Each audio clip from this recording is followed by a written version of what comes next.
Okay, I'm going to start this morning by welcoming everyone. Sawadee Kap, welcome to Wat Tung Yu. Nice to see all of you guys here this morning.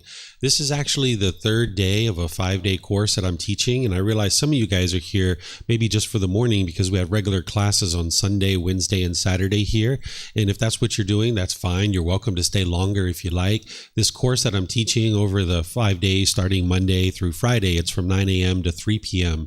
It's about harmony in relationships and helping you understand how to develop harmonious relationships with the people around you, because there's certain wisdom that you need in order to develop harmonious relationships. Oftentimes when people have an unenlightened mind, which there's a lot of unenlightened beings in the world, the mind lacks wisdom of how to have harmonious relationships. So if you find yourself sometimes being bitter or harsh or hostile or being argumentative and having difficulties in your relationships, this is because the mind has a lack of wisdom of how to have harmonious relationships. And one of the biggest challenges that the unenlightened mind has is that it doesn't understand this topic that I'm going to be discussing today, which is true love, love without attachment. I'm going to teach you what true love is, because in the unenlightened state with a lack of wisdom, oftentimes people don't understand true love. We're practicing something that we think is love, but it's not actually love. So I'm going to explain this to you after we do our meditation together. So I'm going to start with loving kindness meditation, because I taught loving kindness meditation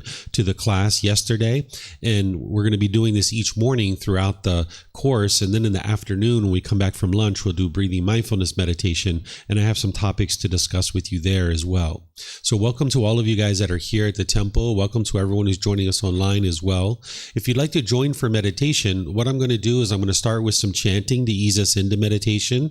There's some chants that you can see that I'm doing. They're over on the table there. There's a laminated sheet. I see some of you guys already have this, but you can get one anytime you like. If you'd like to get up and grab a chanting sheet, you'll see what I'm actually chanting, and you can join along in the chanting if you like. These chants are in the Pali language. The Pali language is the original source language of the teachings of the Buddha, and he did chanting during his lifetime to help his students commit the teachings to their memory, that every 2 weeks they would come together and they would recite his teachings word for word for word, and this is how they committed them to their memory, because everything he taught was oral. So when we're chanting these, there isn't anything mystical or magical going on. It's not a prayer, it's not worship or anything like that. Nowadays we use chanting to ease the mind into meditation and get more benefit out of the meditation, because you'll have more awareness of the mind and more awareness of the breath as you ease into meditation, having done some chanting prior to the meditation. But during the lifetime of the Buddha, it was purely used as a way to commit the teachings to memory. So there isn't anything mystical or magical, and there aren't rites or rituals and ceremonies and worship in the teachings of the Buddha. Depending on where you've been and what you've done in the Buddhist world, you might have been exposed to rites and rituals and ceremonies and worship and even prayer and things like this. This isn't what the Buddha actually taught during his lifetime. He taught to train the mind and move the mind to this enlightened mental state where the mind's peaceful, calm, serene, and content with joy. You can get to the point where you never experience anger, sadness, frustration, irritation, annoyance, guilt, shame, fear, stress, anxiety, and all these other discontent feelings. Even loneliness and boredom and shyness and resentment and jealousy, all of this is eliminated from the mind through training of the mind. So that's why we do meditation each day. The meditation we're doing today, the loving kindness meditation, this is designed to help you eliminate anger, frustration, any kind of hatred or ill will, any kind of irritation or annoyance, even the slightest dislike. That by the time you get to enlightenment, there's not going to be people that you like and people that you dislike. Right now, you have probably people that you dislike, but this is coming from your own mind, and you can change that. You can transform that, where you can have love and kindness for all beings, and you don't judge others people and things like this. So it's this meditation that's going to help you to do that. It's also going to help you with any kind of negative self-talk. If you have this inner dialogue where you kind of degrade yourself and beat yourself up and think negatively of yourself, you can actually eliminate that through this meditation of loving kindness. So after the chanting, I'm going to do a little bit of breathing mindfulness meditation, and I'll be guiding you in that. Then there's going to be a period of time where it's just quiet, just for maybe like 3 minutes or so, where we're actually doing the breathing mindfulness mindfulness meditation. Then I'm going to come back in with the loving kindness meditation. You'll hear me giving you guidance on that. There's certain affirmations that I'm going to be saying out loud, and you'll just repeat those within your own mind. And these affirmations, for me, I'm doing it in a general way because I'm leading all of you guys. But when you do this meditation, you would like to customize it for your specific needs. So if you have anger towards, Bob or Rebecca or Susie or somebody like this, you would like to include that in your meditation. You're not trying to change other people through this meditation. You're actually changing your own mind. You're transforming your own mind. So when you're doing loving kindness meditation, you're essentially rewiring the mind so that you can be more loving and kind in your relationships. So you're kind of filling up your gas tank with the meditation, and then you're going out into the world and being more loving and kind. So you'll hear me say these affirmations, and you would like to repeat them on the out breath. Then we'll go back to breathing mindfulness meditation, and then we'll come out with some more chanting. So it's kind of like a loving kindness sandwich, where in the middle you've got loving kindness. The lettuce and tomato is the breathing mindfulness meditation, and the bread that's holding it all together, that's the chanting, okay?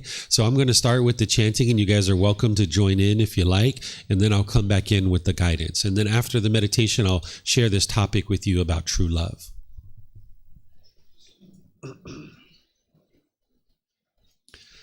Arahang Samma Sambuddho Mahakava Bhutang Mahakavanhang Apivateyami Savakato Mahakavata Dhammo Dhammang Namasami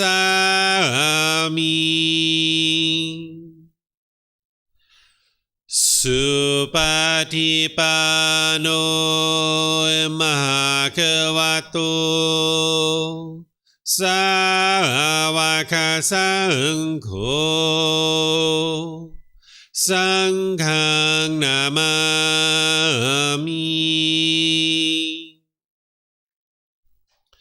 Namo Rasa Bhagavato Arahato Samma Sambuddhassa Namo Rasa Bhagavato Arahato Samma Sambuddhassa Namo Rasa Bhagavato Arahato Samma Sambuddhassa Iti piso Mahakava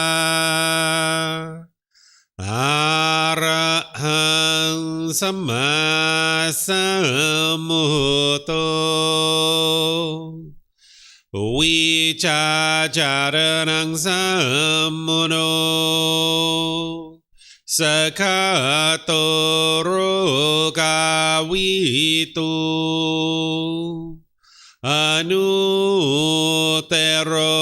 Purisa Dhamma Sati Satatawap Manusanang Bhoto Bhagavati.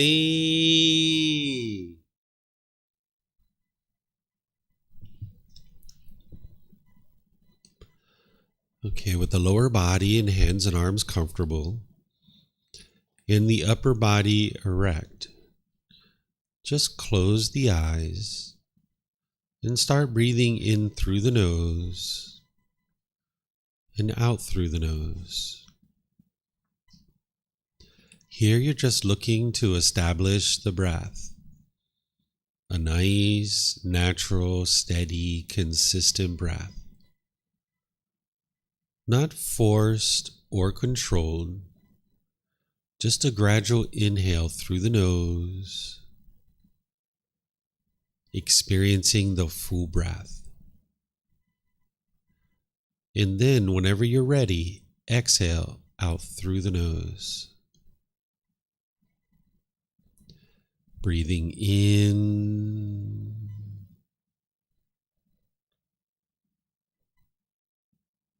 and out.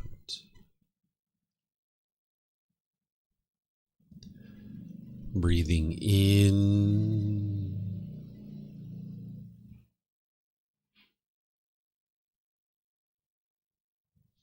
and out.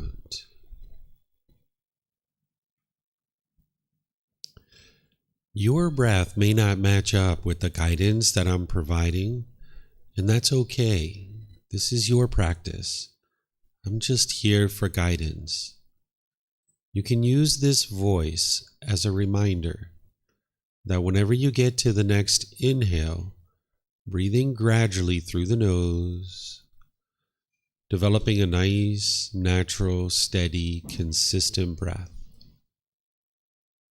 And then whenever you're ready, exhale out through the nose, experiencing the full breath. Breathing in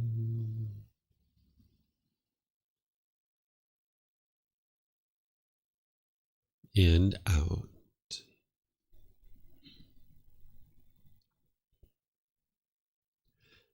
Breathing in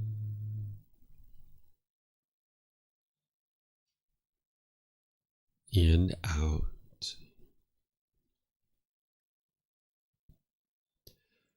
With the breath well established, start fixating the mind on the breath, either the sound of the breath coming into the nose or the sensation of air moving over the skin into the nose.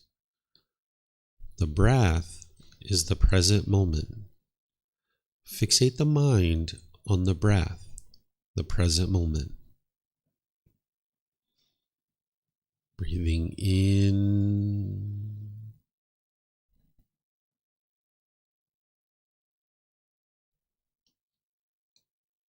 and out.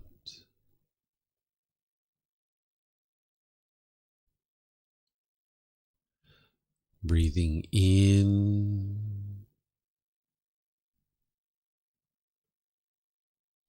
and out.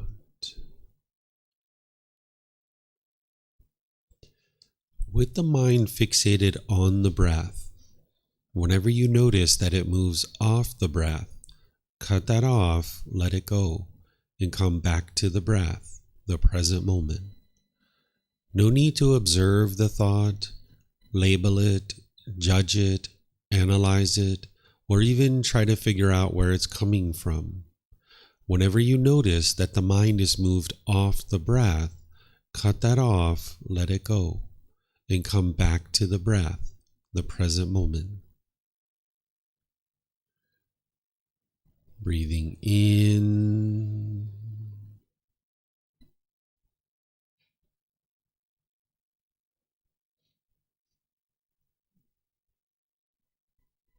and out.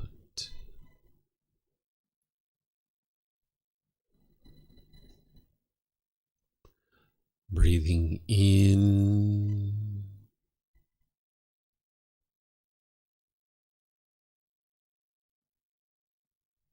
and out.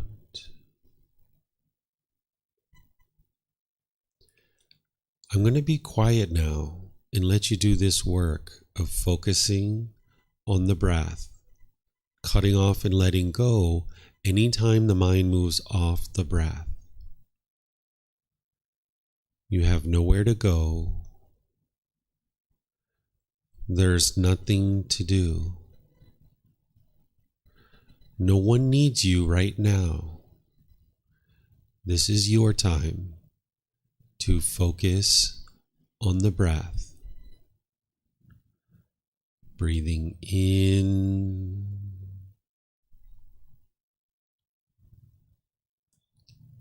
and out.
Continuing to breathe in through the nose and out through the nose.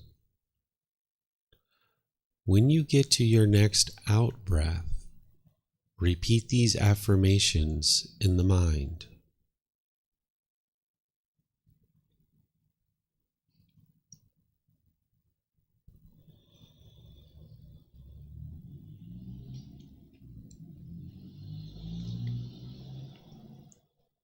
May I be peaceful.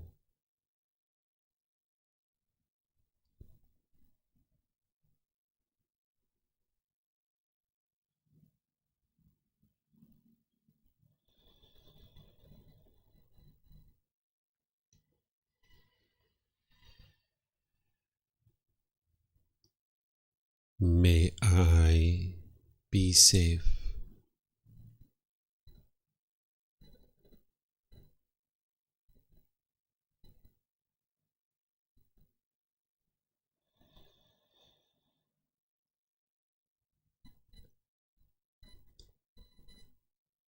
May I be well.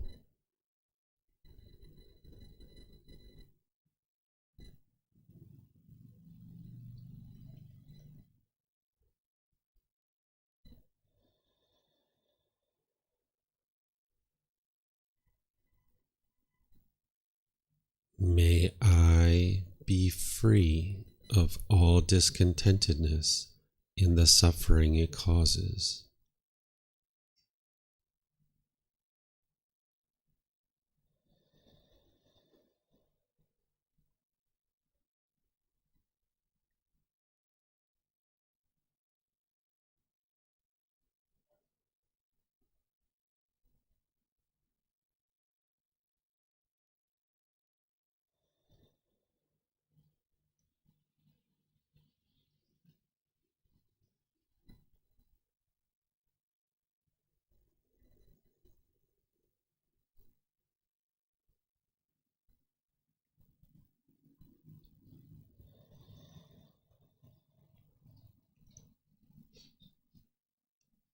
May Mom and Dad be peaceful.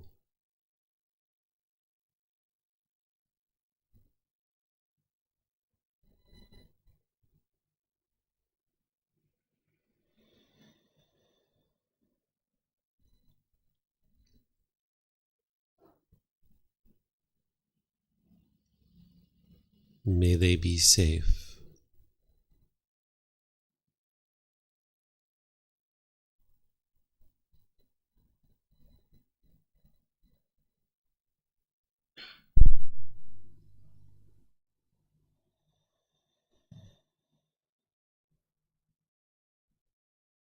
May they be well.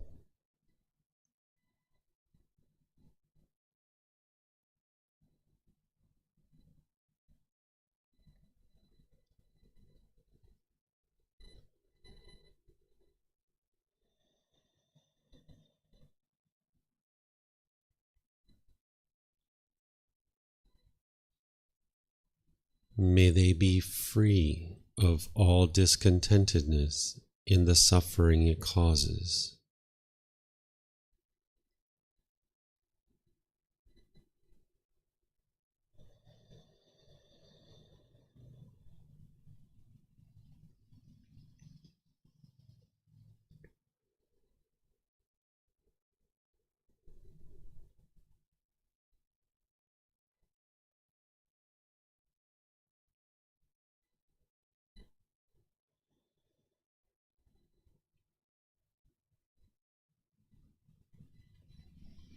May my family, friends, co-workers, and neighbors all be peaceful.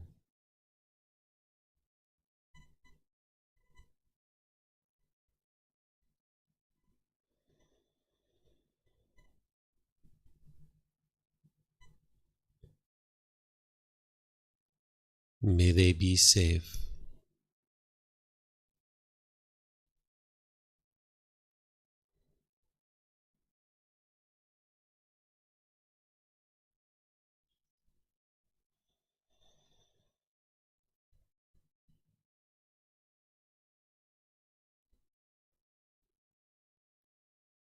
May they be well.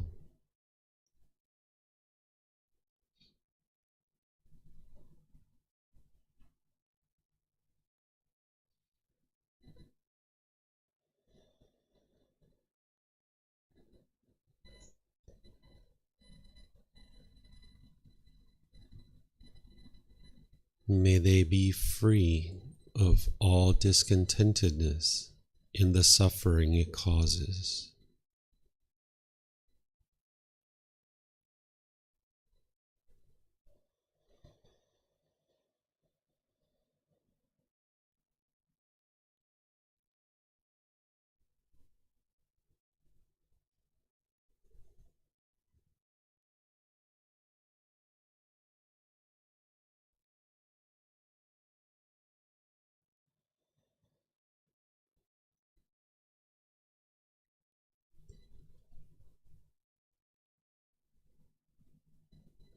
May all those who have harmed me be peaceful.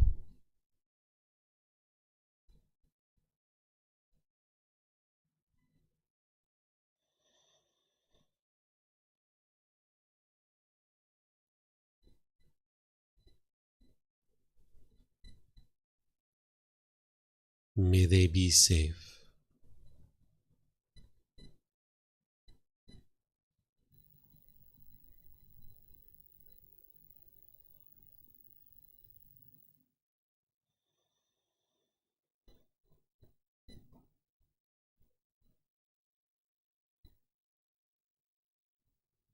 May they be well.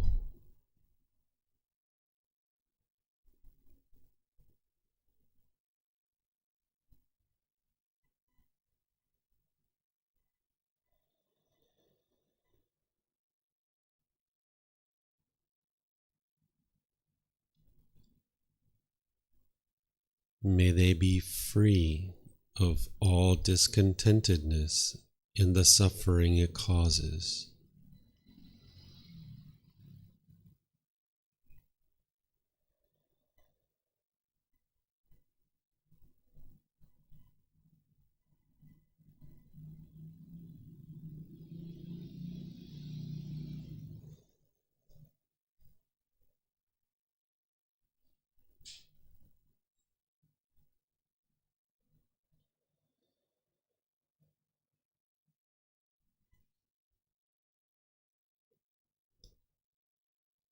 May all those who I have harmed be peaceful.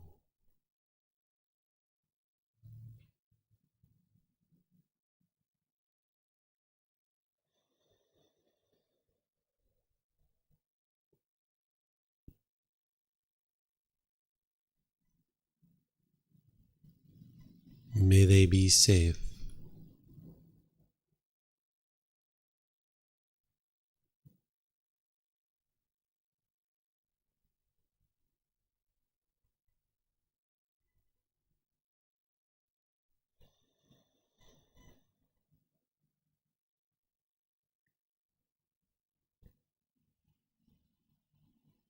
May they be well.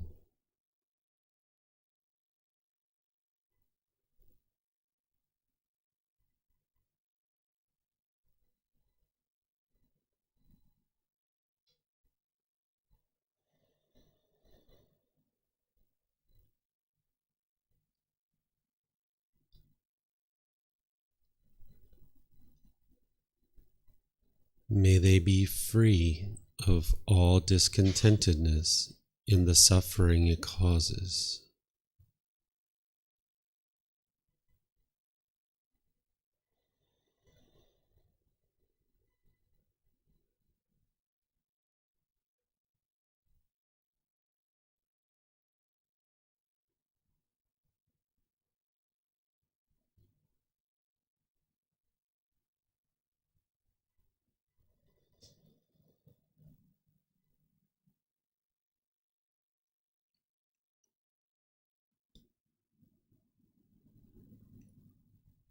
May all beings, wherever they reside, be peaceful.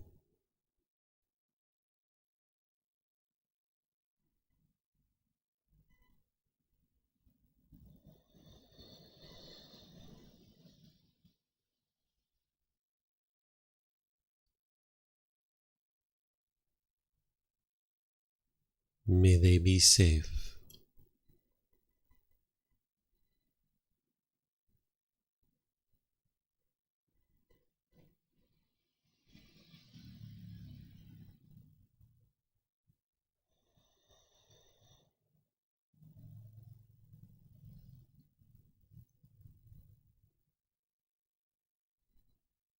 May they be well.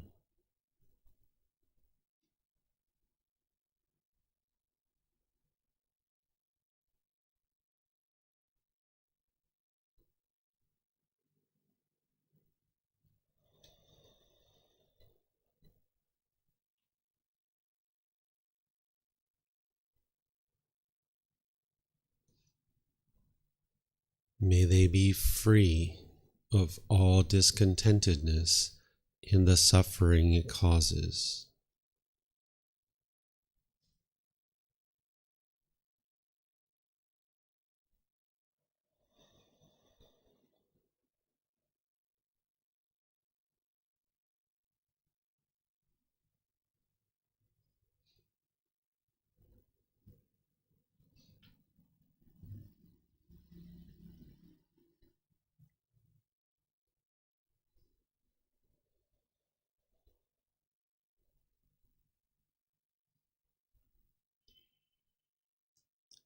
Now go back to breathing mindfulness meditation, focusing on the breath, cutting off and letting go anytime the mind moves off the breath.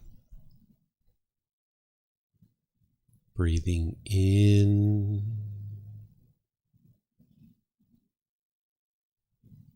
and out.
อะระหังสัมมาสัมพุทโธมะคะวะ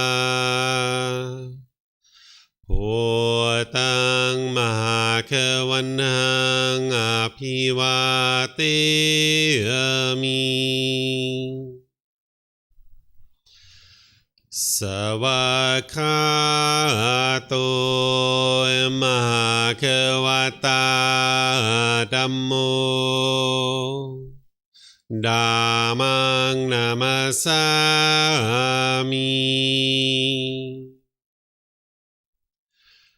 สุปฏิปันโนมะคะวะโต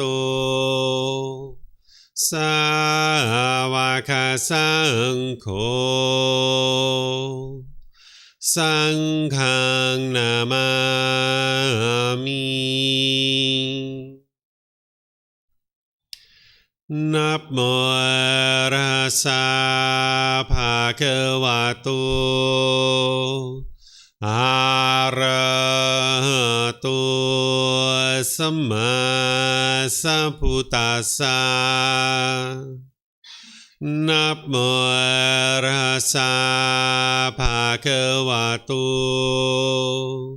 อะระหะโตสัมมาสัมพุทธัสสะ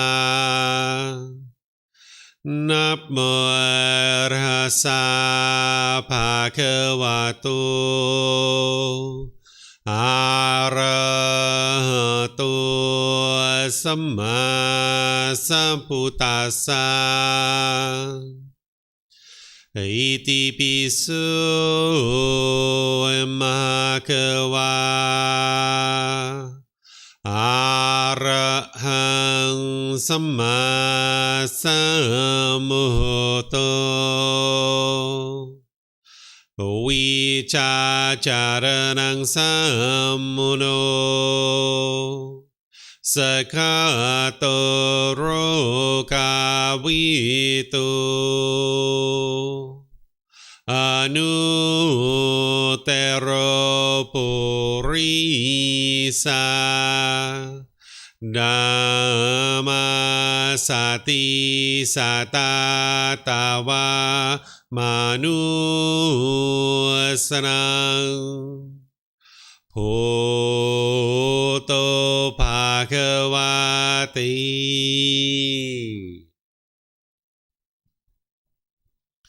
Okay, if you'd like to make your way out of meditation, you can slowly ease out.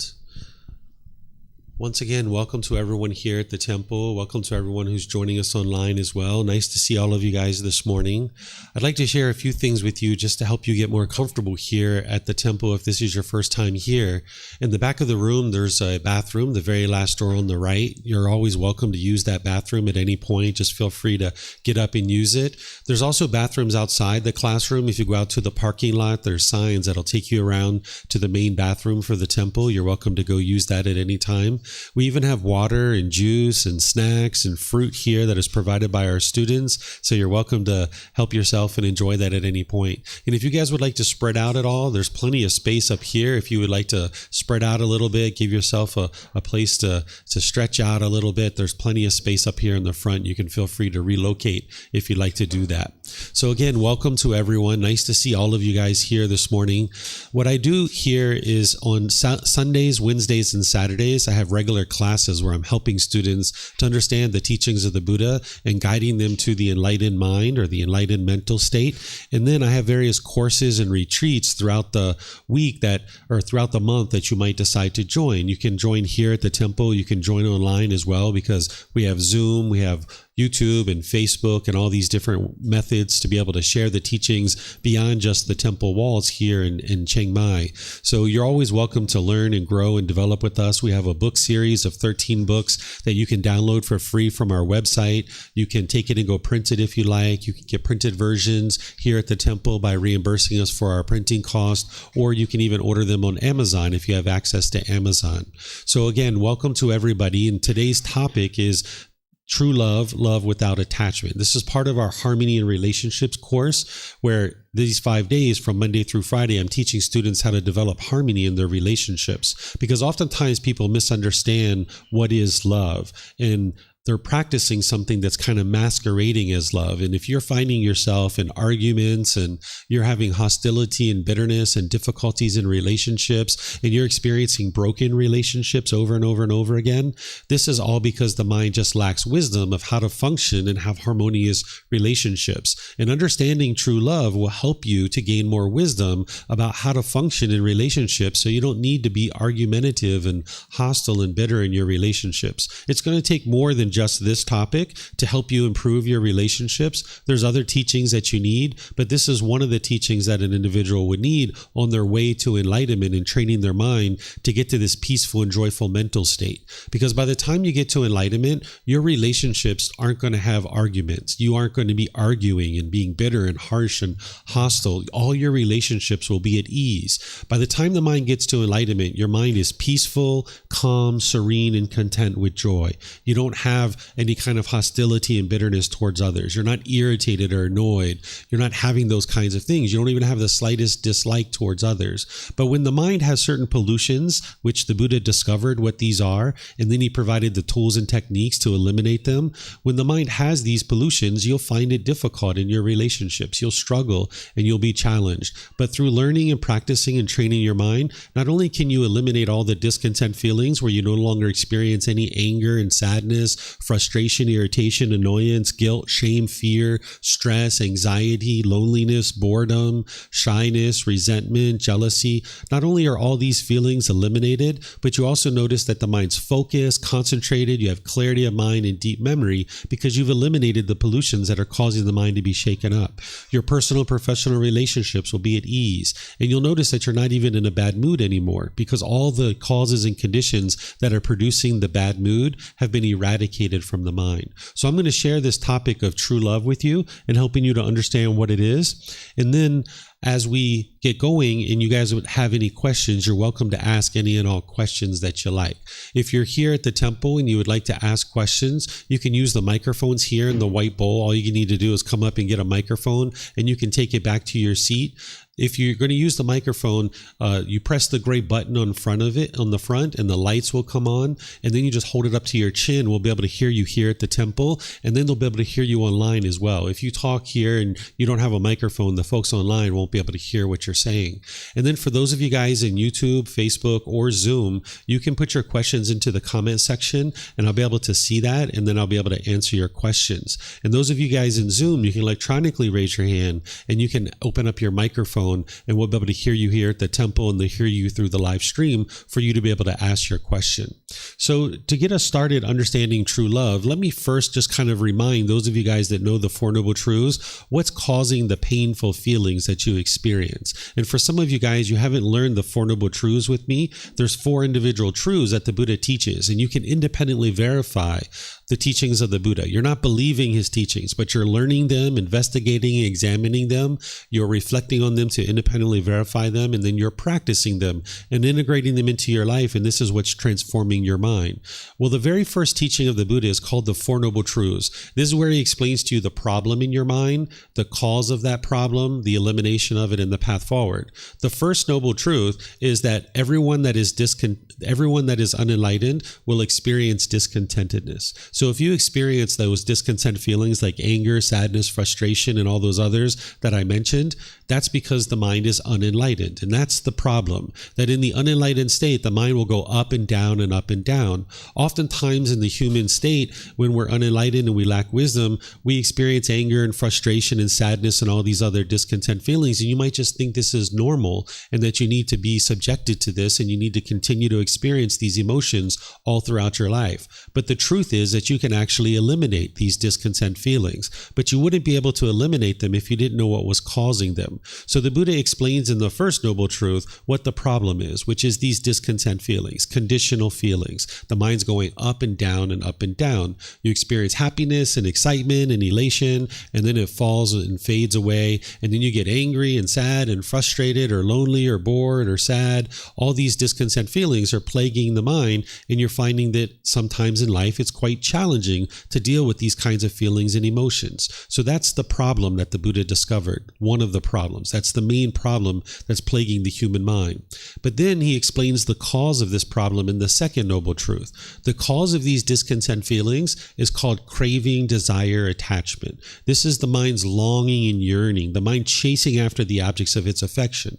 Oftentimes in the unenlightened state, when we lack wisdom, we think that it's other people that are causing us to be angry. You might blame your mom or your dad or your brothers or your sisters or your coworkers or your neighbors or that person who cut you off in traffic. You might think they're the ones who are causing you to be angry or frustrated. But in reality, what you can see in the teachings of the Buddha, and you can independently verify, is that it's your own mind that's causing these feelings. It's your craving, your desires, your attachments, this longing and yearning, the mind wanting things to be a certain way. The mind is craving permanence. So essentially, if the mind gets what it wants, you get happy, you get excited, you get elated because your mind wants something and you get that, so you get happy. But then that happiness arises, it changes, and it fades away. And if you don't get what you want, you get angry, you get sad, you get frustrated, you get irritated or annoyed or some other discontent feeling. There might be stress or anxiety in the mind. So the mind is causing its own feelings based on these cravings, desires, attachments, the longing, the yearning, the wanting things to be a certain way. So if you wake up in the morning and you see that it's sunny outside, you might get so happy and excited. Yay, I can go outside for a walk. I can go hiking. I can go do that thing that I wanted to do outside. But then if it rains, you'll get sad and you'll get frustrated because the mind's not getting what it wants. That's the craving, the desire. Or if you get into a new relationship with a boyfriend or girlfriend, you might get so happy and so excited. This new person is showing you affection. They're sending you text messages. They're inviting you out to dinner, or to the movies, or maybe you're going to a park. Maybe you're having some great conversations. You might even be having intimate contact with each other. And you feel so great at the beginning of your relationship. But then over time, you start arguing, you start being upset with each other because you're not getting what you want and they're not getting what they want. All these expectations, all this wanting from each other. And then eventually the relationship's over. And now you feel sad or angry or frustrated, or you feel lonely or you feel bored. This is because the mind is holding on, wanting this relationship to be permanent, when in reality, everything around you is impermanent. But as long as the mind lacks that wisdom to realize that everything around you is impermanent, meaning it's constantly changing, your mind's going to keep holding on and wanting things to be permanent. So for example, if you had a brand new car and you parked it at a store and you went inside and came out and you saw a scratch on your car, you might get angry, you might get frustrated because the mind's craving permanence. It's not the scratch that's causing you to be angry. It's not the person who scratched your car. That's not what's causing you to be angry. It's the mind holding on and wanting this car to be permanently beautiful, when in reality, this car is impermanent. The paint's going to fade, the upholstery is going to fade, this car is going to change. But as long as the mind's craving for this car to be permanent, you will struggle and have difficulties. You'll be angry and frustrated and agitated. And oftentimes what the unenlightened mind does is it blames other people for this anger and this frustration. You might find that when you get angry and you're really upset, you might push people away out of your life. You push them aside, thinking that that's going to solve the problem. This is called aversion, when you're pushing a person away or you're pushing a situation away, because the mind doesn't understand what the true problem is. The mind in the unenlightened state with a lack of wisdom thinks the problem is something external. So it will push people away out of your life. And you can see that doesn't solve the problem, because not too long after that, you get agitated or annoyed about something else. If this person that you pushed away was the problem, then when you push them away, you would be peaceful and joyful for the rest of your life. But when you push that person away, you still get agitated or annoyed or frustrated about something else. Or when you misunderstand what the true cause of the problem is, which is craving, desire, attachment in your own mind, you might become bitter and harsh and hostile towards somebody through your intentions, your speech, and your actions. It's almost like an animal animal showing its teeth and growling and roaring, trying to fear this other person into doing things your way. The mind thinks if I can just get my cravings fulfilled and this person does things my way, then everything would be perfect. But you can't get 8 billion people in the world to do things your way. So as long as you're growling and roaring and being bitter and harsh and hostile towards people, your relationships are going to end and people are going to go away from you because of the hostility and the harshness that's happening in your relationship. Or the third thing you'll do when you misunderstand the cause of what your anger and these painful feelings are is you might put your expectations on people. You might try to control them to do things your way. You might want them to do things a certain way and then try to force them or coerce them into doing things your way. This is what the mind does in the unenlightened state. And now that person feels pressured and they might choose to leave out of the relationship because of this. So as long as you don't understand what the problem is, which is discontentedness, and the cause of that problem is craving, desire, attachment, the longing, the yearning, the wanting things to be a certain way, you will probably keep pushing people away, being bitter, harsh, and hostile to them, and putting expectations on people, and you're not going to be able to have harmonious relationships with people.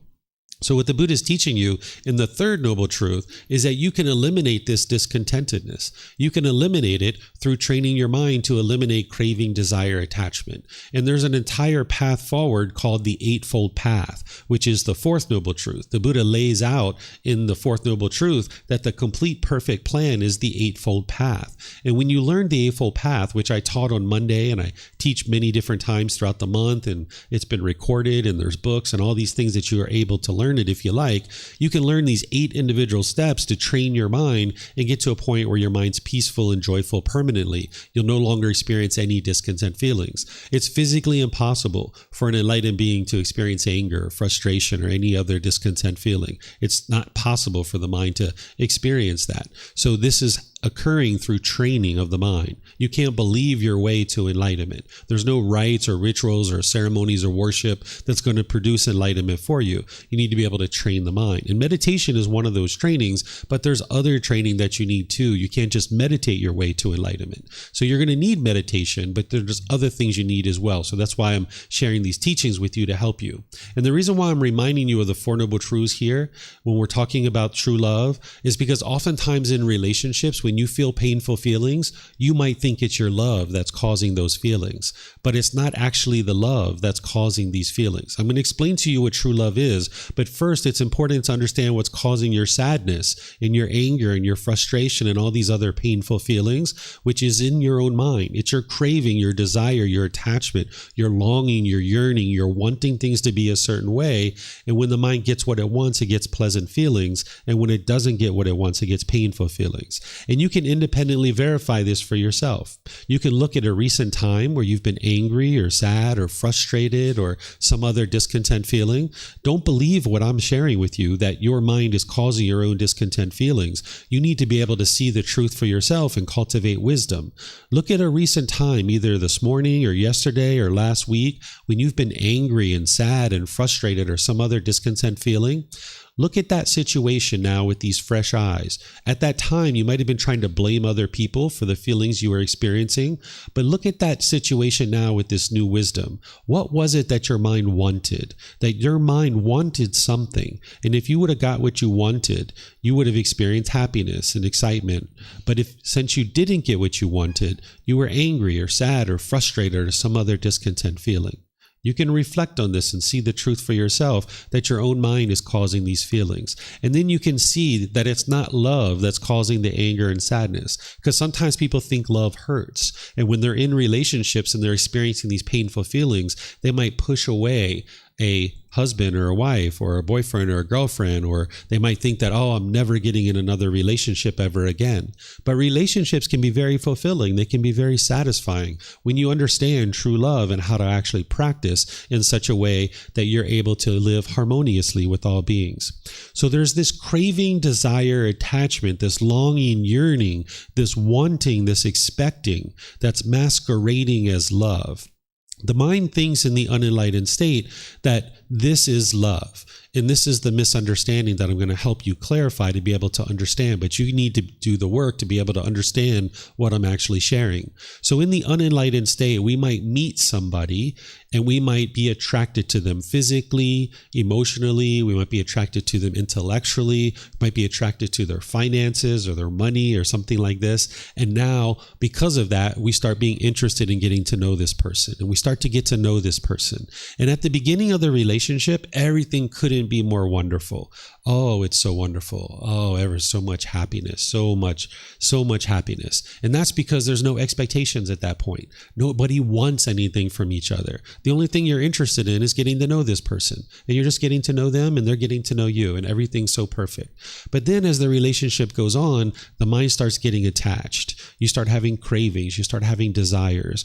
This is oftentimes occurring right around the time that you guys have sex the first time. This is where a lot of cravings start coming in, start wanting something from this person, right? And now with those wants and that longing, those expectations, the mind thinks that this is the love. We talk about it as passion, that you have this passion for this other person. And you might even get to the point where you come to them and you whisper in their ear and you say, I love you. I've fallen in love with you, right? And you're so excited to tell them that. And then they tell you, I love you too, right? And wow, it feels so great when you hear that, right? Well, what's happened is you haven't actually fallen in love. Because if you understand what true love is, which I'll teach you, you can't fall in love with people and you can't fall out of love with people. It's not possible. What's actually happened is you fell into craving, desire, attachment. You're now expecting things from them. You're longing, yearning. They're meeting your expectations. Up to that point, whether it's 2 weeks or 1 month or 2 months, whatever point it was that you said, I love you, I now love you, what you've decided is over the last 2 weeks or 2 months, you've evaluated what they're doing and they're meeting your expectations. They're doing the things you want them to do. And now, because they're doing what you want them to do, you now say, I love you. And now, because you think that you love them, now I want you to be with me because you make me happy. The things that you are doing are satisfying my cravings, desires, attachments. You're now making me happy and I want you to be with me. So the craving, desire, attachment that's masquerading as love, the mind is saying, I love you, therefore I want you to be with me because you make me happy. Okay, this is craving, desire, attachment. And now the two people might start putting their expectations on each other. And as the expectations grow more and more and more, you become more discontent in the relationship. They want more and more things from you, and you can't provide that to them permanently. And you want more and more things from them, and they can't provide that to you. So now there's more arguments, more hostility, more anger, more discontent in the relationship. And then you guys eventually break up and the relationship's over. And that's where maybe there's a lot of sadness. Maybe there's a lot of boredom and loneliness because the mind's holding on so tightly, wanting this relationship to be permanent. So over here with craving, desire, attachment, the mind's saying, I love you, therefore I want you to be with me because you make me feel happy. This is attachment. This is, I can only be happy if I'm with you. When you're away from me, I feel sad. I'm missing you. I feel lonely. I feel bored when you're away from me. This isn't the love. This is the attachment. This is the craving permanence, wanting this person to be permanent in your life. When we say, I miss you, that's actually the mind is not content. The mind is not peaceful. Unless you're with me, I can't be peaceful. That's called attachment. That's not the love.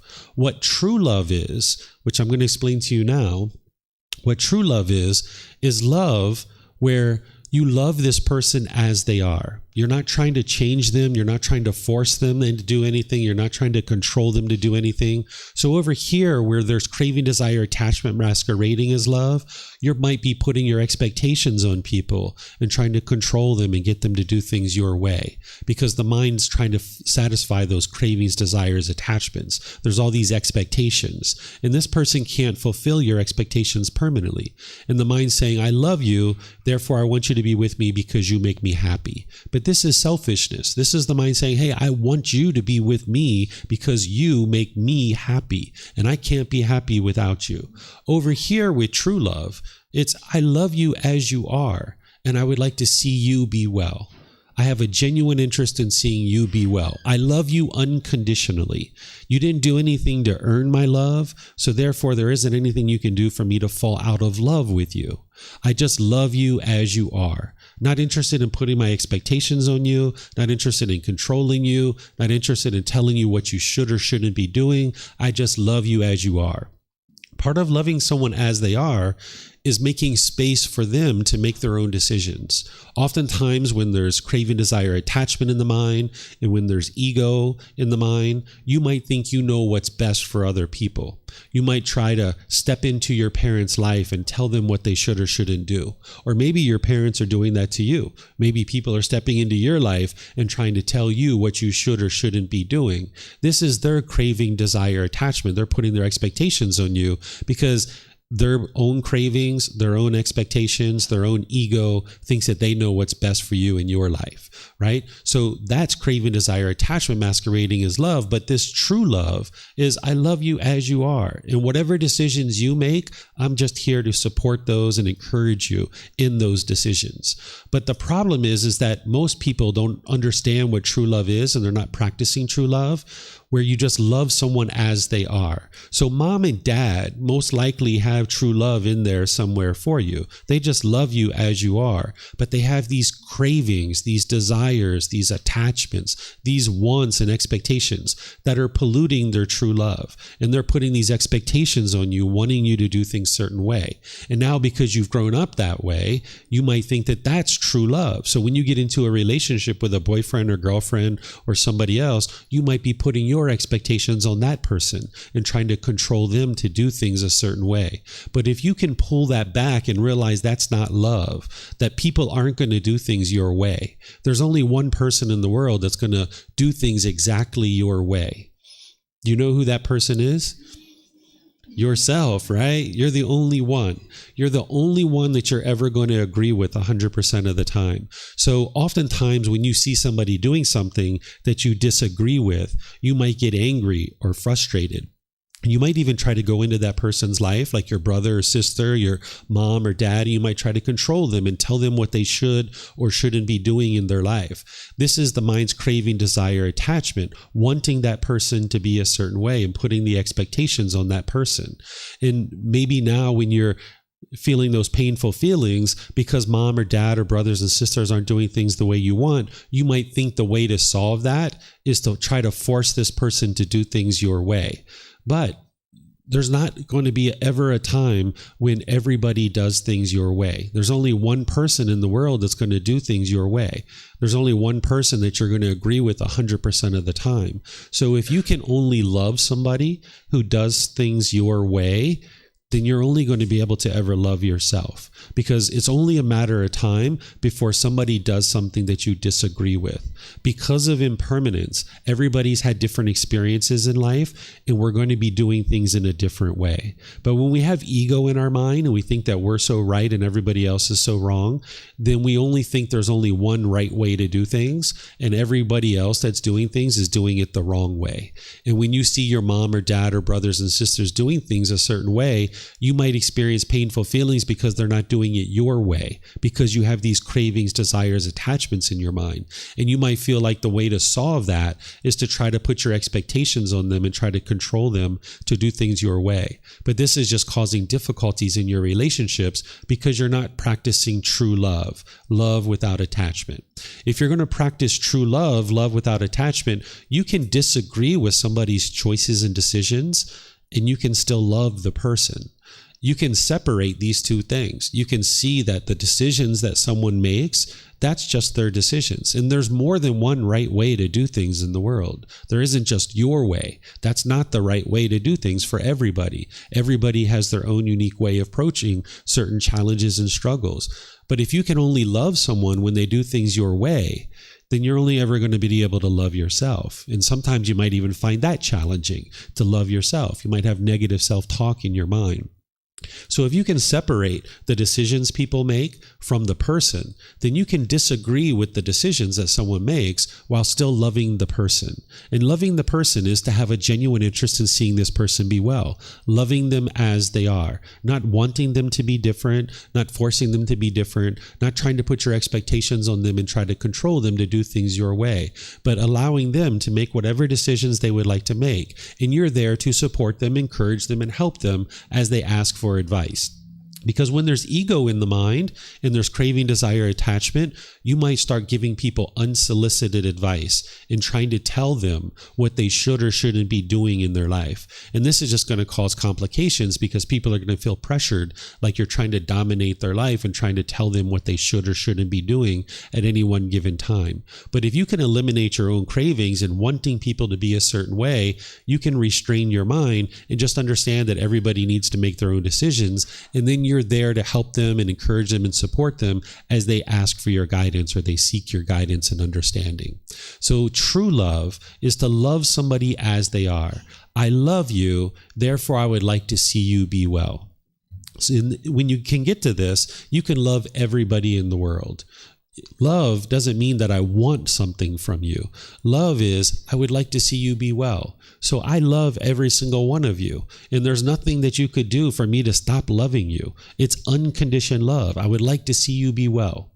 I don't suggest you do this, but if you went out and murdered somebody today, I would still love you, right? Because I disagree with your decision that you've went out and murdered somebody, but I love you because I would like to see you be well.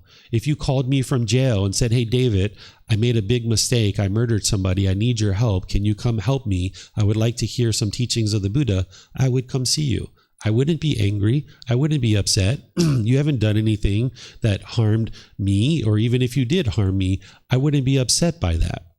But if you have a craving or an expectation that everybody needs to do things a certain way, when you disagree with what somebody's doing, you will be angry and frustrated with them. So you can separate the decisions that people make in the person themselves, and you can love the person while disagreeing with their decisions. So again, I don't suggest you go out and murder somebody, but if you did, I can still love you because I would like to see you be well. I disagree with your decisions, but I would like to see you be well. I have a genuine interest in seeing you be well. So with true love, which is unconditional love, you don't fall in love and out of love with people. What's happening when you're falling in love and out of love with people is at the beginning, when they're meeting your expectations, you say, I love you. I have fallen in love with you. But somewhere along the line, they stop meeting your expectations. They stop doing what it is that you want them to do. And you say, I don't love you anymore. What's really happened is they stopped fulfilling your expectations. They stopped doing what you wanted. So that's not love. That's selfishness. That's saying, I will only love you if you do what I want. If you do what I want, I will love you.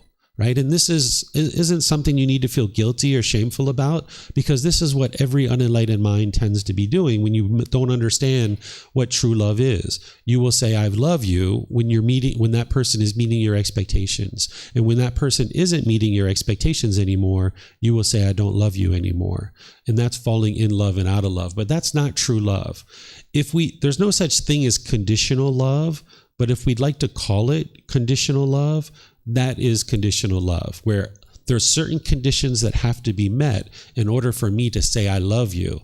And then when those conditions aren't met anymore, I will say I don't love you. But again, this isn't actual love. This is craving, desire, attachment masquerading as love. What true love is I love you unconditionally. I love you as you are. I don't want you to be different. I'm not going to force you to be different. I'm not going to put my expectations on you and try to control you and make you to be different. I'm just going to love you as you are. And I'm going to support you and encourage you as you're in life. So you essentially have this parallel process. So if I have my son or my wife who's walking forward in life, I'm right alongside of them, sharing guidance or sharing advice as they need guidance and advice to help them to do whatever it is that they would like to do in life, but not putting my expectations on them or trying to control them to do things any particular way. Just love people as they are. And I understand that this can be challenging, especially if you've grown up in relationships where people aren't practicing this with you. Because oftentimes we grow up in families where our parents do have unconditional love to a certain degree. No matter what we do, they will still love us. But they have these expectations and these cravings where they're putting these on us and wanting us and expecting us to be a certain way. And if you've grown up that way, you might have grown up to think that that's what love is. So this talk is to help you understand that that's not actual love. And when you get that craving, desire, attachments out of the way, when you get the expectations out of the way, your true love can shine through more and more. Because if you have children, or if you are in relationships with your parents or your brothers and sisters, as long as you're putting your expectations on people, they can't feel your true love. They can't feel that genuine interest in seeing them be well, because you're trying to control them and force them to be a certain way. So the more you get your cravings, desires, attachments out of the way, with all the teachings that the Buddha shares to help you do that, your true love can shine through more and more. And now you can have more harmonious relationships, because people can feel your true love. They know that you just love them as they are, and you're there to support them, encourage them, and you have a genuine interest in seeing them be well. So this is the intellectual understanding of what true love is, but now you need to reflect on this and start to understand it, and maybe ask questions to get clarification, maybe learn about how to apply it to your life, and then you're going to need to practice this. And it's not something that you can just go out in the world and snap your fingers and instantly all your relationships are going to become wonderful. You need to gradually learn about what is true love. You need to reflect on it to understand it and ask questions to get help. You're going to need to practice it, and you're going to make mistakes. Sometimes you're going to, trip up and accidentally put expectations on people without realizing it. And next thing you know, there you are in the middle of a bunch of expectations that you're putting on someone. So this is a gradual training, a gradual practice, and gradual progress. But what I'd like to do before I go into any of these other topics about loving yourself and loving parents and caregivers and life partners and things like this, is I'd like to pause and see if you guys have any questions on true love, to be able to make sure that you understand what it is that I'm sharing. If you'd like to talk about this, feel free to get a microphone here. You can take it back with you, and people around you may have questions. So you might have more than one question, or someone around you might have a question, so you can share it. Those people online, you can ask questions through Facebook, YouTube, or Zoom. Or in Zoom, you can electronically raise your hand and ask any and all questions that you like. So I see a few people got some microphones. If you'd like to ask your questions, go ahead. Thank you. I would like to understand if you love someone, but that person didn't do anything to earn your love, then what is the difference between that person and any other person? So, for example, in your case, teacher, what's the difference between your son for you and a student, for example? Okay, so if you're practicing true love, people don't have to earn your love. If you have true love, which is unconditional love, there's nothing that person has to do in order to get you to love them. That's the craving, desire, attachment masquerading as love. What true love is I have a genuine interest in seeing you be well. And you can cultivate that towards everybody and anybody. The only difference between the love I have for my son and the love I have for other people is that there is no difference. There's no difference. The only difference in these relationships is my role is different. So I have a genuine interest in seeing my son be well, and have a genuine interest in seeing you be well. It's the same love, but my role is different in these individual persons' lives in the relationship. For my son, if he gets sick or he needs to go to school or he needs certain thing, my role is that I'm providing that for him. For another person, I'm still willing to help them with those kinds of things, but that's not my role in their life. So if one of you got sick, you would probably take yourself to the hospital, or you would have a friend or family member take you to the hospital, because I'm your teacher and I'm sharing with you wisdom of the teachings of the Buddha. My role isn't to take you to the hospital, for example. But for my son, I need to take him to the hospital because he doesn't have anybody to take him to the hospital if he gets sick. So my role is different. So the actions that I perform in that relationship versus this relationship is different, but the underlying love, that genuine interest in seeing all beings be well, is the same from person to person to person. That's part of the equanimity that we were talking about yesterday, is treating everybody equally and the same. Thank you. That clarifies a lot, but I still struggle to understand, if I was enlightened, it wouldn't be any different who I hang out with. Totally the same situation. Yeah, so when you're choosing who to spend time with, you're going to choose wisely based on discernment. This is one of the talks I'm going to be giving about how to select wholesome friends and companions to spend time with. You're not going to judge other people and look down on them, but you're going to make wise decisions about who you spend time with. But you can love somebody without necessarily spending time with them, right? So I'll give you an example from my life. Growing up in my life, my uncle who lived with my grandmother, which was his mom, all throughout his life, he used drugs and alcohol. He was a very angry, vindictive, hateful person. He even sometimes when I was living with my grandmother, sometimes a friend of mine might come over to the house, and there was a time where he attacked one of my friends and was like choking him, right? So even though this was going on, I still loved my uncle. I would like to see him be well. I have a genuine interest in seeing him be well, but I'm not interested in spending time with him. So you can love somebody. It doesn't mean that you're going to spend time with them. So you can love people, have a genuine interest in seeing them be well, but realize that it's unwise for you to spend time with that person. So the amount of time you spend with someone, or whether you spend time with someone or not, doesn't determine whether you love this person or not, because love is a genuine interest in seeing all beings be well, or active goodwill towards this being. Okay, and just one more question, sorry. If I was enlightened, like how would I choose, for example, a life partner if I love everybody the same and I feel great with anyone? Then like what is the base of a choice? So if you're already enlightened, you would have already made the choice on your way to enlightenment of whether you're going to have a life partner or not. You're not going to get to enlightenment and then choose to have a life partner. So you would have already selected a life partner in your journey to enlightenment if you're going to have a life partner. And typically when we're selecting a life partner, we're looking at certain qualities. And that's what I'm going to talk about here, is that what I suggest you do is look at things like the 5 precepts, which you learned in the previous class at the beginning of the month, where you would like to have a partner who's making wise decisions. So like my partner, my wife that I've been together with now 17 years, the very first thing that attracted me to her is she didn't lie. There was a situation where she could have easily lied and it would have been probably to her advantage. In that particular situation, some people would have looked at it like, wow, she had all the reasons to lie if she was going to lie, but she actually didn't lie. She told the truth. And that really attracted me to her, because there was a situation where if she would have lied, it probably would have, most people would have looked at it and been like, wow, like if she would have lied right there, he would have never figured that out. And it could have been potentially to her advantage. There's never a time where lying would be wise. And she knew that, so that when there was this situation where she could have easily lied, she chose not to.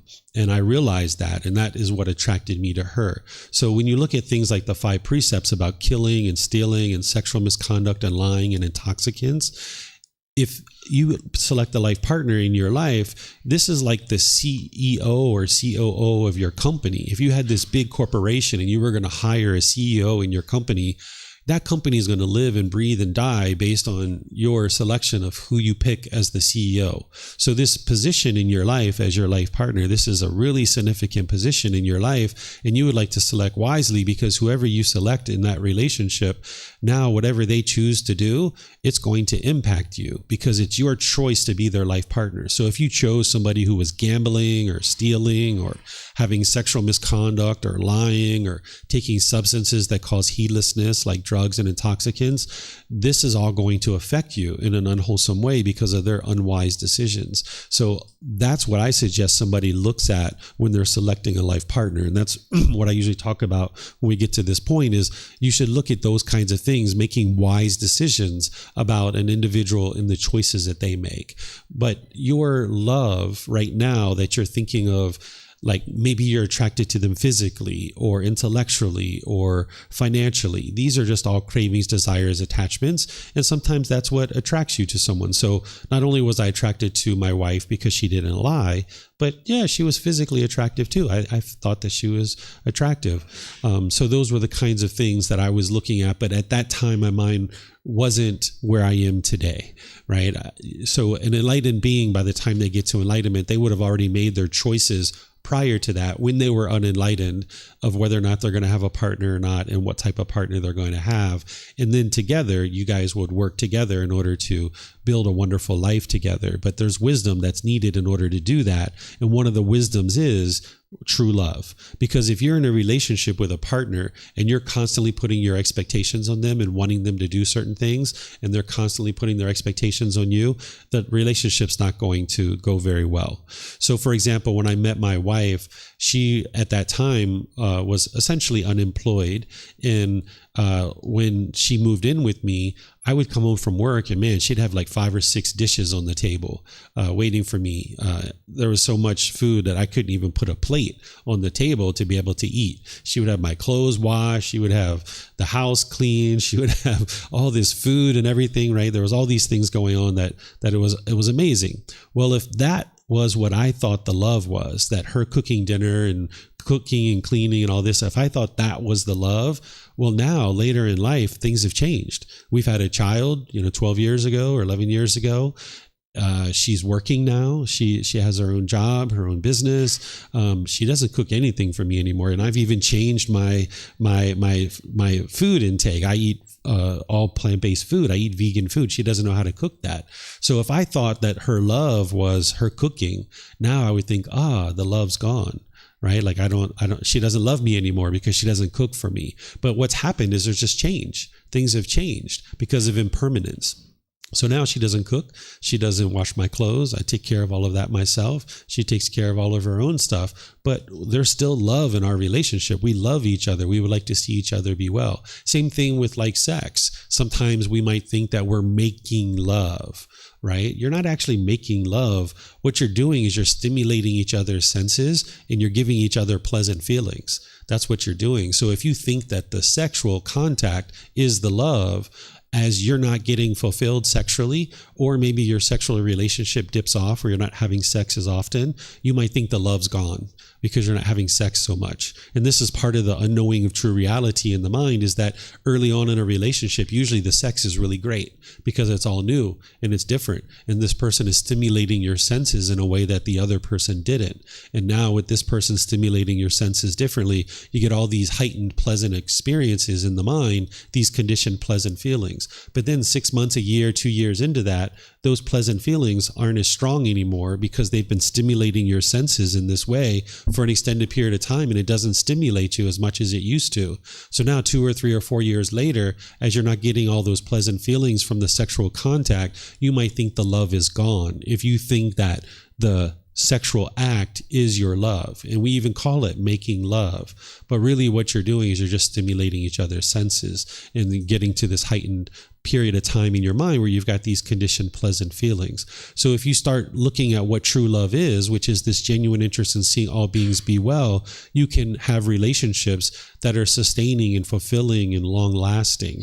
So my wife and I now, we don't even have sex anymore. We've both decided on our own that we were not interested in having sex anymore because there was other things that were more important to us. But now our love is stronger than ever. Like we just don't want anything from each other. And we just live this life together where we're supporting each other, encouraging each other, and helping each other as we can. But we don't want anything from each other because before we wanted things from each other, right? We wanted sex, or she might have wanted money, or I might have wanted her to do one thing or another. And I could only be happy if she did things that way. Right? But now, understanding impermanence and understanding craving, desire, attachment, you can understand that this other person isn't going to always do things your way. It's not possible. And there's going to be change because 17-year relationship, we went from boyfriend and girlfriend to husband and wife to mommy and daddy, right? And maybe some point where might be grandma and grandpa, right? There's all these changes that happen in our life, and our habits change, our lifestyle changes. And if we grab onto these things, wanting it to be permanent, if I thought that the cooking of the food was the love, when she stopped cooking for me, I would think she doesn't love me anymore. Or if I thought that having sex was the love, when we stopped having sex, I would think she doesn't love me anymore. But when you can see that that's not the love, those are just things that we do for each other because we have a genuine interest in seeing each other be well. That's what the love is. And then the actions that we do because of that love is going to change and evolve as our relationship goes forward.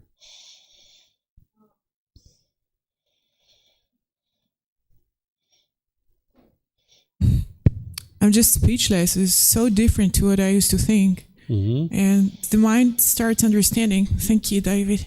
Yeah, you're welcome. This is the thing that needs to happen in order for you to get these harmonious relationships, because as long as you misunderstand love, which many people do, you won't be able to function in relationships.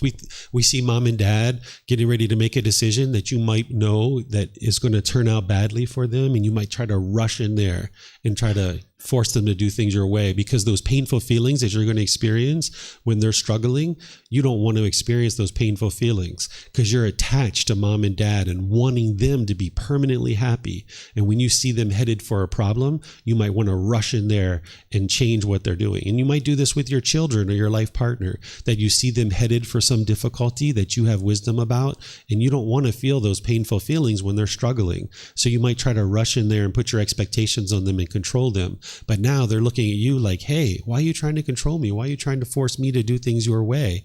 And now it creates conflict in your relationships, where sometimes what you need to do, and what I always suggest you do, is step back, let them make their own decisions, and you just be there to provide them support and guidance as they need help and as they ask for your help, because you can't force somebody to do something. And as long as you're trying to force somebody to do something, this is your own cravings, your own desires, your own expectations and wants. And it's also your ego thinking that I know what's best for this person and they should do things my way. But when you get rid of all of that, you can just be loving and kind and warm and gentle to this person, supporting them, encouraging them, and having this genuine interest in seeing them be well, free of your expectations. Mm-hmm. Some more questions back there? I saw some other mics going out. So the true love... Hello? Sounds like that one. No? Yes. So the true love you're describing, it's more of an attitude, or is it a feeling you're experiencing? Is it an experience or an attitude? Love isn't a feeling, because a feeling will arise, it will change, and it will fade away. And it's based on some condition. This is why when you see it's sunny outside, you'll get happy. Or if you get a raise at work, you get more money, you'll get happy. Or some other thing happens, you'll get happy. But that happiness that arises, it changes, and it fades away. That's a conditional feeling. It's based on some condition. And because that condition isn't permanent, the condition will change, your feelings will change. Your feeling will arise, it changes and fades away. So love that I'm talking about here, it's a mental quality that you're practicing at all times. It's an unconditioned mental quality. There doesn't need to be any condition met in order for that quality to be there in the mind. And this is something that you need to cultivate, because in the unenlightened mind, you've got these pollutions like craving, desire, attachment, as well as anger, hatred, and ill will, and this unknowing of true reality, or this ignorance or misunderstanding. We talked about this on Monday, which is the 3 poisons or the 3 unwholesome roots. You have certain pollutions in your mind that are hindering you from practicing what it is that I'm talking about right here. That's why you're not going to be able to just go outside today and start practicing what I'm sharing today. Because one side of it, you don't fully understand it, what I'm explaining. But the other side of it is you have pollutions in your mind that are hindering you from being able to practice true love, love without attachment. So by the time you get to this true love that I'm talking about, you'll see that it's a mental quality. But as long as you've got these pollutions in the way, that mental quality can't shine through. You can think about it like the sun. If you have the sun and you have clouds in front of the sun, you can't see the sun and the sun can't shine through because the clouds are blocking it. But when you get the clouds out of the way, the rays of the sun can shine through, and it's like, wow, that feels really warm. That feels really lovely. I like that sun. So it's the same thing as like your parents. They have unconditional love in their mind for you, I'm quite sure, but they have these pollutions in the way, and you can't feel their true love because they're putting their expectations on you.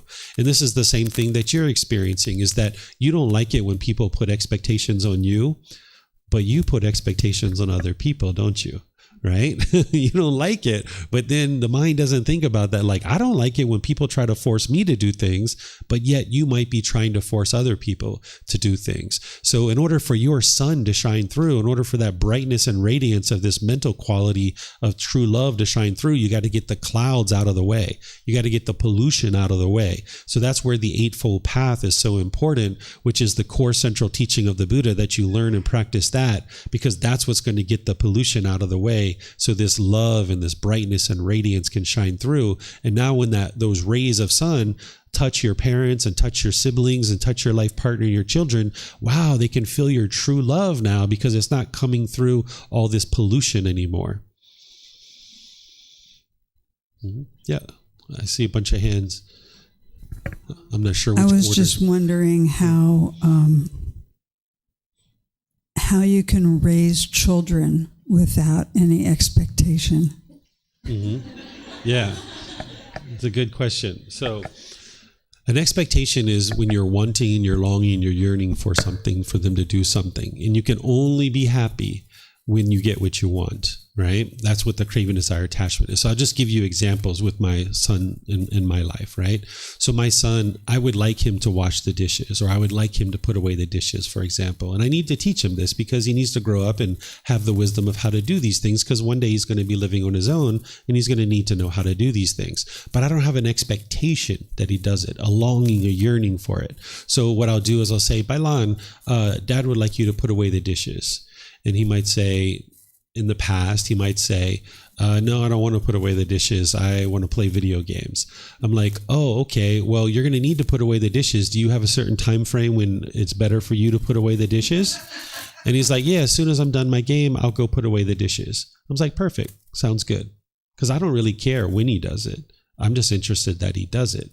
But when you have craving, when you have an expectation, I want you to do it right now, right? The mind's going to be angry if you don't listen to what I say. But for me, I'm completely comfortable. If he does it now, or he does it an hour from now, or 3 hours from now, it doesn't matter. So there's no longing or yearning or expectation. Let me give you some more examples. I would like to see him get good grades because I know that he needs good grades. He needs to learn and grow and develop and get wisdom from school.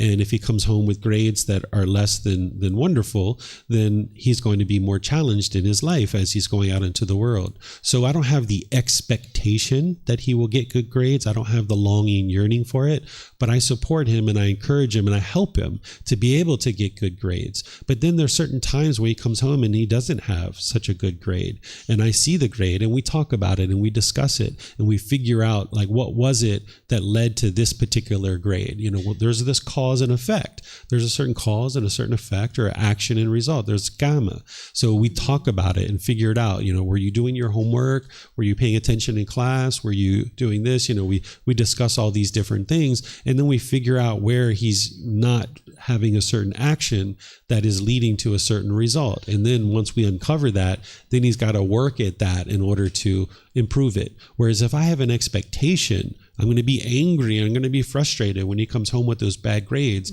And now you might be forceful or aggressive or hostile or bitter with him. And this is just going to make the situation worse. But when you can get rid of your own craving, your own desires, your own attachments, now it's just a matter of, hey, good grades are not permanent. Right? When he was in first, second, third, fourth grade, he was getting all kinds of great grades. But when he got to fifth grade, I started seeing some grades that were less than wonderful, right? So we needed to sit down and talk about this. But if I had an expectation that these good grades were going to be permanent, when he came home with the bad grades, quote unquote bad grades, then I would have been angry and frustrated, and you'd be yelling and hollering and upset and angry. But when you get all of that out of the way and you realize that the good grades are impermanent, now you can just sit down and talk about it, have a discussion. Because while the good grades are impermanent, the bad grades are impermanent too. We just need to figure out what are the decisions you are making that is leading to these grades that are bad grades. And now when you improve those decisions, these grades are going to go up. And that's what we do, is we just sit down and figure out what are the decisions you're making that are leading to these grades that are less than ideal. And now by improving that decision making, we can see an improvement in the grades. And you'll be able to do that without expectations. If you have expectations, that's going to get in the way of you having this warm, loving, friendly discussion with your child.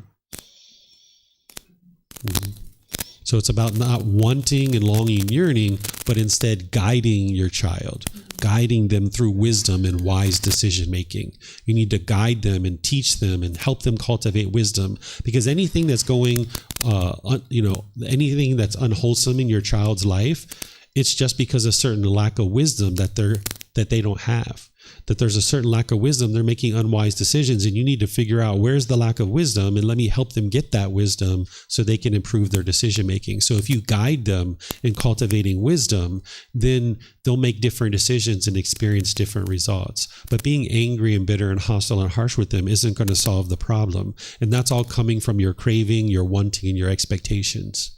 So you'll be able to have way better relationships without expectations of people and wanting them to be a certain way and just loving them as they are. So if my son has good grades or bad grades, I still love him, right? I have genuine interest in seeing him be well. It's just a matter of guiding him to making wise decisions and realizing that he's a child, that he's going to sometimes make unwise decisions.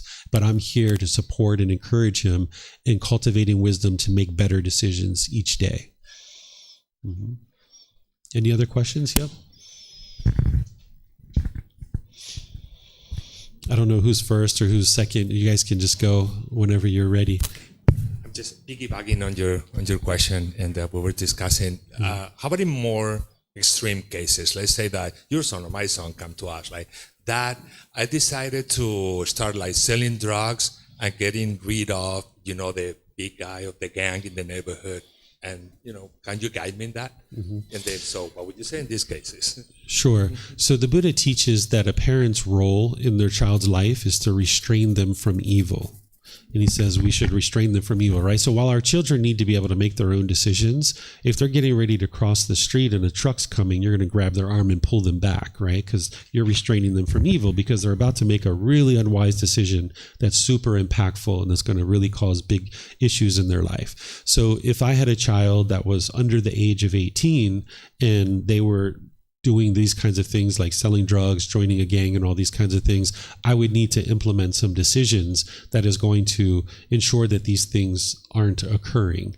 And if they do occur, and let's just say they get arrested and they go to jail, so be it. That's what needs to happen. They need to experience the consequences of their decisions, where oftentimes as parents, we don't want our child to face the consequences of their decisions because we feel painful feelings if our child has some kind of unfortunate circumstance that happens to them. So we oftentimes try to protect them from those things, like getting them the very best lawyer or, these kinds of things. And, if they wreck a car, we might fix the car for them and spend our money to fix the car.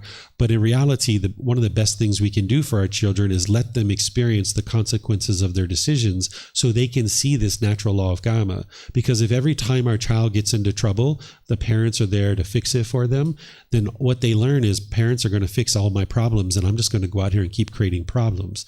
They don't realize that what they need to do is stop making unwise decisions. So I saw this very clearly in my life because that case of my uncle who did drugs and alcohol all through his life and had difficulties all throughout his life, my grandparents constantly fixed all of his problems. Anytime he would get into an issue, they were always right there to fix it for him. And he just always had issues his entire life. When I started getting into trouble when I was a kid, my mom was like, you deal with it.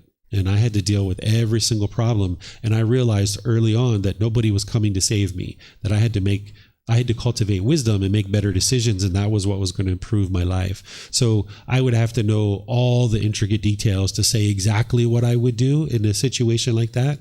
But in general, I'm going to let the child experience the consequences of their decisions. If they're less than 18 years old, I'm going to do what I can do to restrain this individual from making those unwise decisions. But if they're over 18 years old, I'm going to have to, make some decisions. And that might mean, hey, you need to leave the house. You can't live here if you're going to sell drugs and join gangs. It's not possible for you to do that because those things are going to be coming to visit you. If people are doing that from your home, you're going to encounter the consequences of that person's decisions. So I'd have to look at it in more detail. So if this is actually a real situation that you're experiencing, we can sit down and talk about it and I will help you with it.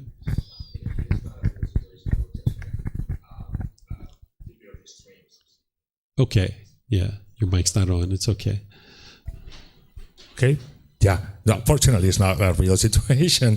I was just thinking of the streams, but I mean, I was just thinking about like the last question in the role of parenthood.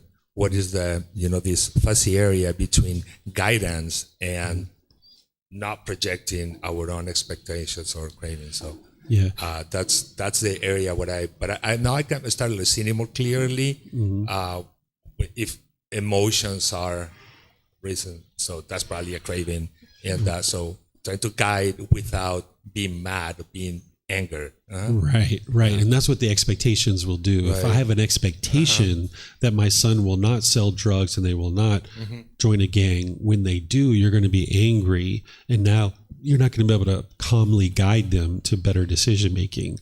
You'll just be forceful and aggressive and hostile and bitter with them. So when you understand that the longing, yearning, that's what's getting in the way of you being calm, now you can say, okay, well, they've joined a gang. Let's talk about this. Let's sit down. We need to discuss this and figure this out, because I'm not interested in being around somebody who's joining a gang, selling drugs, and having them limit the home. So we need to discuss this and figure this out.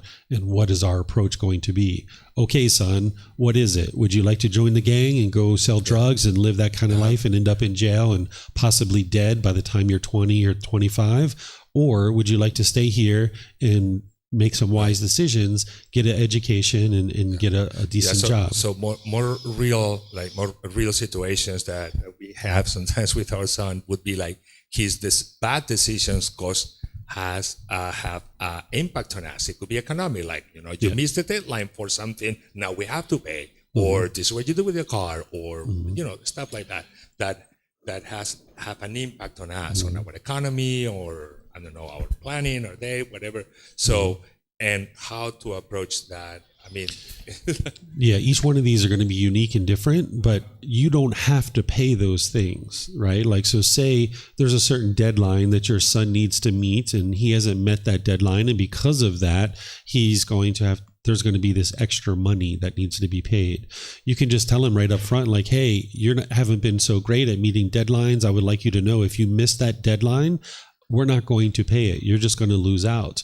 And those are the consequences of their decisions, and they're going to need to be able to see that. Whereas if you constantly fix and do something and pay just because they made unwise decisions, then they're going to learn that, hey, I don't have to make wise decisions here because my parents are going to fix it either way.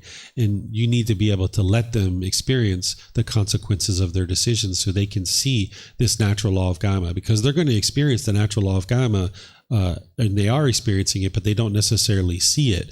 And when they're outside of your home, they're going to really see the natural law of Gotama, and you would like to help them to see as much of it when they're under your guidance as possible, because then you can actually guide them and help them to see it. Where once they move out of your house, it's going to be a lot harder for you to help them to see these consequences that are being experienced. Yeah, thank you. This is very useful. I think I always try to make him to be responsible for the consequences of their actions, but before starting talking to you about this and taking classes with you, now I realize that what I was doing, I still making responsible, but I still get mad. But I used to get mad. Now I think I'm trying to be able to, okay, at least try to guide and not get mad, not express my frustration. It would be even better when I don't feel the frustration. But I think, is this the area that I should be working on? Yeah, that's why that breathing mindfulness meditation, the generosity, all those Eightfold Path, that's like what I taught on Monday. And that's why it's so important to do those things, because now you'll be able to practice true love more and more readily when you get rid of your cravings. As long as your cravings are in there, it's going to be really hard for you to practice this. So that's why you need that core central teaching of the Buddha well underway to be able to get to true love. Any other questions? Yep. Thank you so much, teacher. So my question is, okay, so I try to, not my friends, my family, my neighbors, strangers, everyone, right? Try to be good in the world. My situation is sometimes I'm so exhausting. I'm so exhausting to support, or I'm so exhausting to be the good person.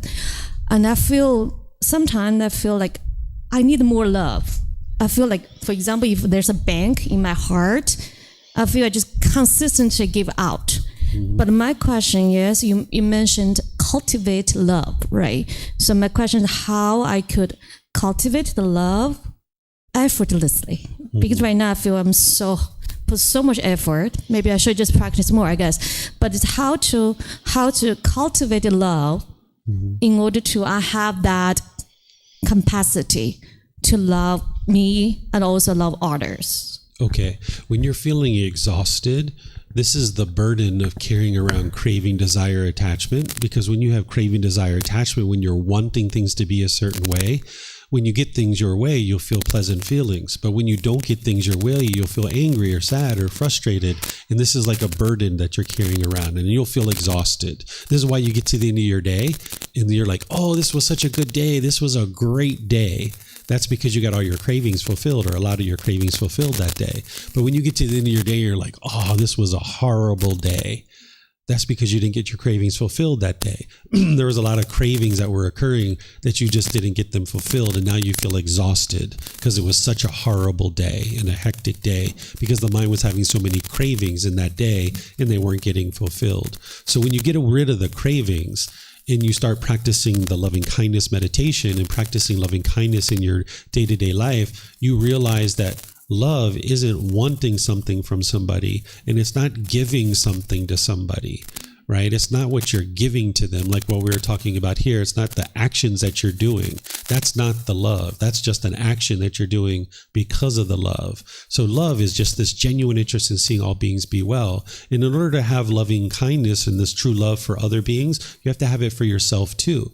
So in a situation where you need to rest, you need to do that. And you need to make sure that you have the energy that you need to have. You can't just deplete your energy by giving. So don't see their love as me giving this thing to this person. That's my love. It's the mental quality. So there's times where, like, I've been teaching all day, and then maybe I go home and maybe there's a student that would like to ask me questions, and I'm say, hey, I need a little bit of time for myself. Let me just sit here and relax. And then afterwards, then I can talk and answer your questions for you. So in that situation, I'm showing love to this being, because if I don't show love to this being, then I can't have all of this ability to share time and effort and energy with other people. So while you will be willing to give and practice generosity with others, that's not your love. That's the generosity of you giving and sharing things with others. And you have to practice generosity from the middle way. You can't deplete yourself with your generosity. But your love, if you get in touch more and more what this is, you can have love all the time. So even in that situation where I tell the student, hey, I need some time to rest and relax, and then I will answer your questions, I still love this person. I'm just choosing at that particular time not to answer their questions or not to have a conversation, because I need 30 minutes or an hour for myself before I'm ready to do that. And that's showing love to this being, and that's showing love to that being. So the love isn't the action of what you do. The love is the mental quality of having this interest in seeing all beings be well. Mm-hmm. Yes, ma'am. Mm-hmm.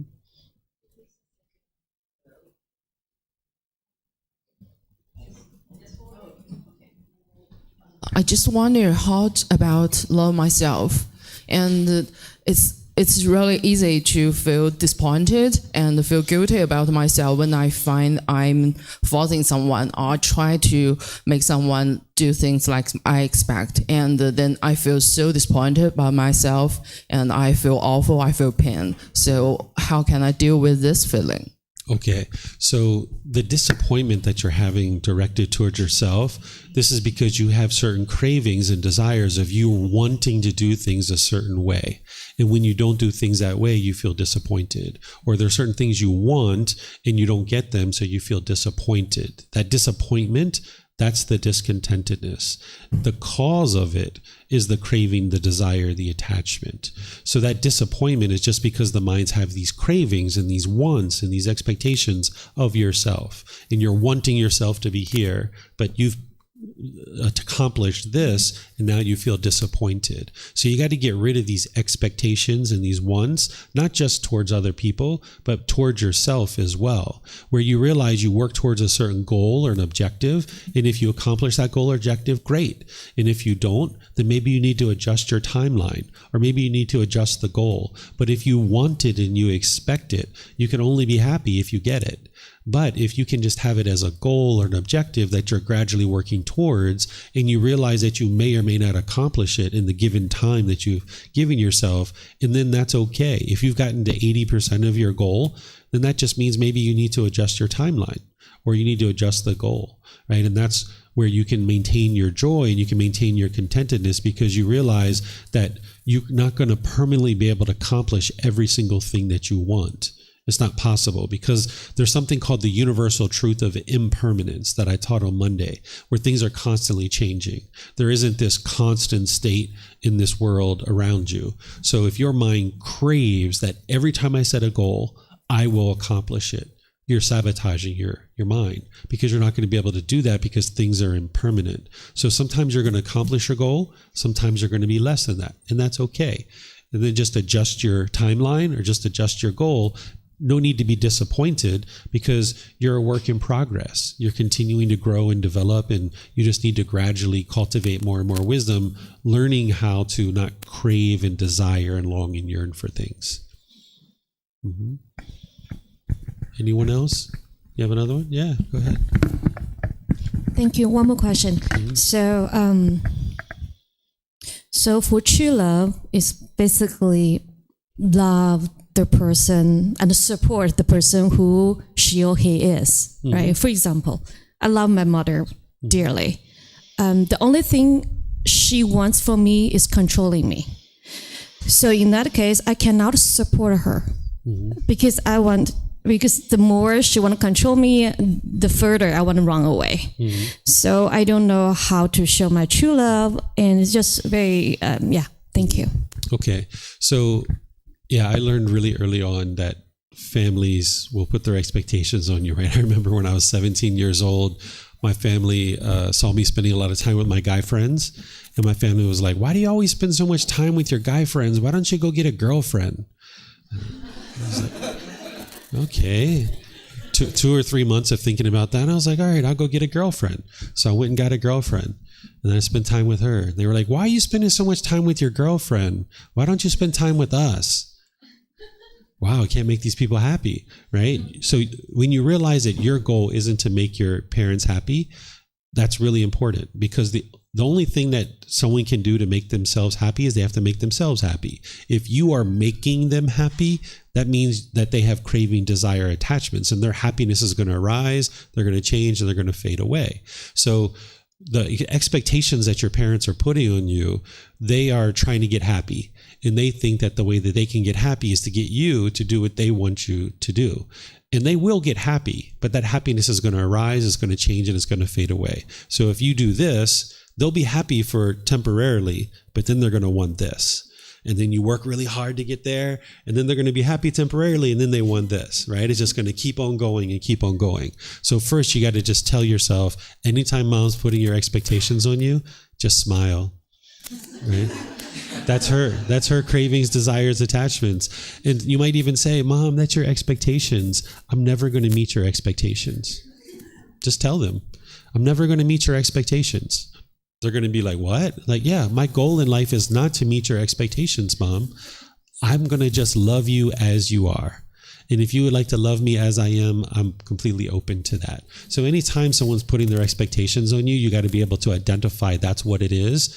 And as you say, and as we probably all know, is that the more people put expectations on you, the least interested you are in fulfilling those expectations. The worst thing you could do is when someone's putting expectations on you is to fulfill those expectations. Because what you've just taught them is, the more expectations you put on me, the more I'm just going to do what you want me to do. And you're just going to get a bombardment of expectations from the people around you, because every time they put expectations on you, you just keep trying to fulfill them and fulfill them and fulfill them. They're going to get temporary pleasant feelings, and they're going to be like, wow, this was fun. I'm going to put some more expectations on her. This was really fun. Let me put some more on her. And then you work really hard, and then they're going to get happy. It's almost like a drug, right? That you're addicted to this drug where your parents can be addicted to putting expectations on you. But what you've got to do is just understand that that's their expectations. You can smile. You can even tell them like, hey, Mom, I'm never going to meet your expectations. So supporting and encouraging a person doesn't mean that you agree with every decision that they make, right? So supporting and encouraging them can be when you see your mom is unwise and she's putting her expectations on you, supporting her can be, Mom, those are your expectations. I love you dearly, but just so you know, I'm not going to meet your expectations, and I'm never going to do everything you want me to do. So if you can just get rid of those expectations, Mom, we can have such a better relationship. And that's supporting your mom. Supporting your people that are in your life doesn't mean you do everything that they want you to do. Sometimes this is what children think, is that the way to support someone is just do everything your mom wants you to do or everything your dad wants you to do. But realize that your mom, your dad, your brothers, and your sisters, they're living their own life. They get to make their own decisions about their life. But when they start trying to make decisions for you about your life, that's their cravings, their expectations.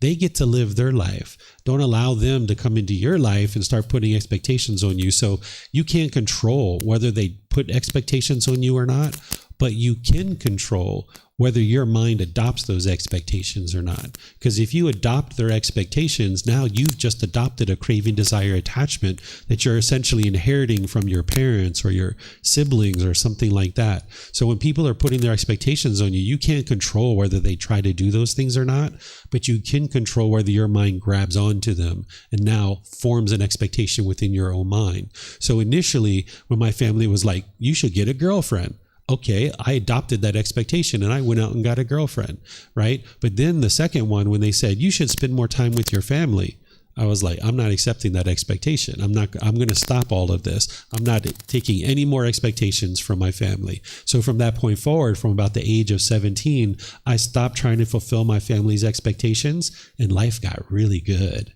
Life got really, really good, right? So stop trying to fulfill the expectations of your family and life will get really good for you. Just do what you know is best, and where you need help and you need support, ask your family, ask your parents, ask your brother and sisters questions, or ask a teacher like me. Hey, what do you think? Is this a wise decision or is it unwise? But don't adopt people's expectations for yourself, because you're just accepting their cravings, desires, attachments, and putting them in your own mind. And now you're only going to be happy if you meet that expectation. So get all of that out of the way and just do what you know is best for your life. Don't allow other people's decisions of what they're trying to put on you to dictate what you should or shouldn't do in life. You've got to navigate this world and do the things that are important to you. And if other people are putting their expectations on you, that's their cravings, desires, attachments, and expectations. You don't need to subscribe to that. You can just cast all that aside and just smile. Look at mom having craving again. She doesn't even realize that she's got this true love in there. She's got that unconditional love, but she's got this pollution of expectations on top of it. So just smile. Just have compassion for her. Concern for her misfortune. Yeah. All right. So there's other things that I usually talk about here, but considering the time, I think I'm just going to stop here. I have these talks that I've done before, and we've already touched on some of these topics already. But I have some other things I usually share here, but considering the time, I'm just going to end this particular class here at this point.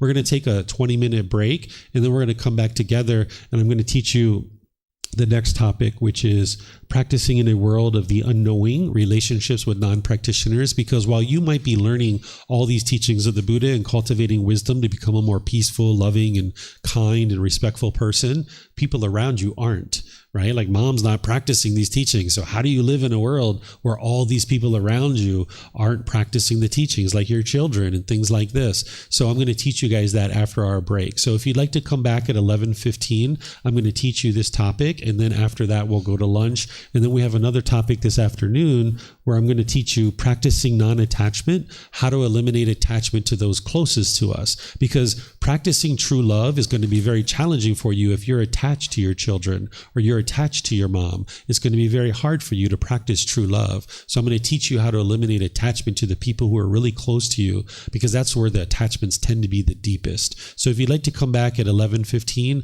I'll teach the next topic, and then we'll go to lunch, and then I'm going to come back probably around 1:30 and teach you this topic. So enjoy your break, and I'll maybe see you guys in about 20 minutes, okay? Thank you so much for your questions, and we'll see you later. Sawadee krap.